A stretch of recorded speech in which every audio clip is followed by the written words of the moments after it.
Secure a bun on long hair using sturdy hairpins from Good Hair Days. Start by gathering your hair into a ponytail. Then twist the hair until it starts to coil in on itself. Wrap the twist up and around using your fingers to anchor the center. Keep wrapping and twisting the hair until the ends can be incorporated, tucking them underneath the bun. Using a sturdy hairpin, insert the legs of the pin into the side edge of the bun.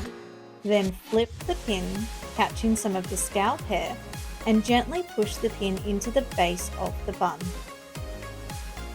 Repeat with another hairpin on the opposite side of the bun, ensuring both the bun and scalp hair are captured within the pin. A quick and secure way to create a bun on long hair using sturdy hairpins from Good Hair Days.